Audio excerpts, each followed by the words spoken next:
What is up, Butts and Stuff Fantasy Football League, and probably Aaron at some point. Been meaning to bring these back for a while now. Talked about it, so I'm doing it. Still waiting on my gold chain and my shitty mustache to grow in to really embody Ortiz to really bring him back, but we'll see how that goes. But let's jump right into it. Week 1 recap. Wilson's better at fantasy football than I am. Score's not important. Wilson had 4 players with at 20 points or more, including his kicker. My best was Debo, was 16 points, and don't really have much else to brag about. Dan took it to James. Daddy Dan spanks him at a score of 130.6 to 101.5. It's a difference of about like 29. Dan had 6 players in double figures, including 31.1 out of Jordan Reed, whoever the fuck saw that coming. Kudos to Dan. Kessler off to a slow start after what we thought was going to be a powerhouse lineup. He had less than 3 points out of Amon-Ra and Mark Andrews. So nobody saw that coming at all. But he got 26 out of his kicker, so that. The closest matchup of the week was Graham and Troxel. It also is probably the most boring almost, with a score of 115.06 to 93.7. That's a difference of 21 points. CMC being left out of the game on Monday left the door cracked until Jordan Mason slammed it shut with 21 points. Graham had 5 players in single digits, including Joe Burrow, which, God, I hope Joe Burrow is better than that this year. I don't know if it's the hair or just the Bengals just suck, but Chase had a rough week managing. He literally could have played anybody from his bench and probably would have turned out better. So hopefully that gets better for him, but yeah, just boring week all around. Most teams. Biggest blowout goes to iJams, taking it to Lorne, 146.28 to 91.98. That's a difference of 54. I mean, there's not much Lorne could have done. Like, his best player was Kenneth Walker with 18 points, and he also had 6 players in single digits. So just rough week all the way around. iJams had 32 out of Barkley, 19 out of Diggs, 20 out of the Cowboys defense. I mean, it's just, when it's your week, it's your week. So congratulations to iJams. And then to wrap it up, Thomas and Charlie. Thomas took Charlie down 134.98 to 98.68, and that's a difference of 36. Solid week all around out of Tommy's squad. 8 out of 10 players were in double figures.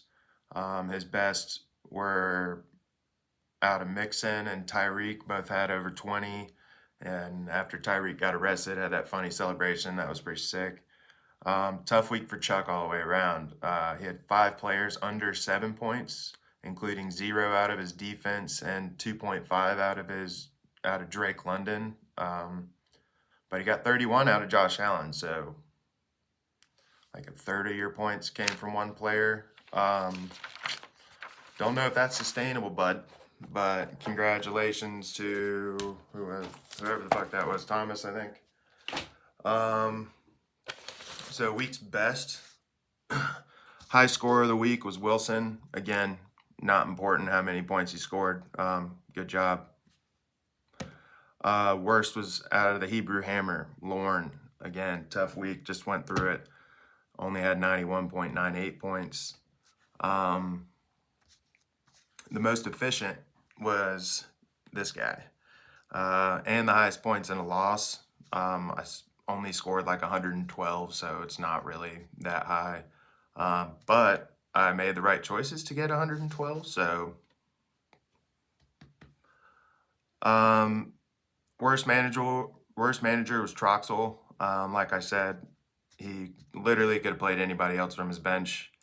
He got 93.7 out of a potential 122, and that kind of sucks because he lost to Graham, and Graham had 115. So I don't know if that's like hope for you or just like pisses you off more, but food for thought. All the bench warmers and all that don't really matter this week, even though there were some good ones.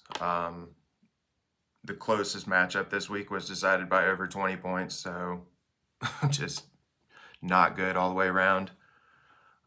Looking forward, I'm going to go ahead and put the game of the week on Kessler against iJams.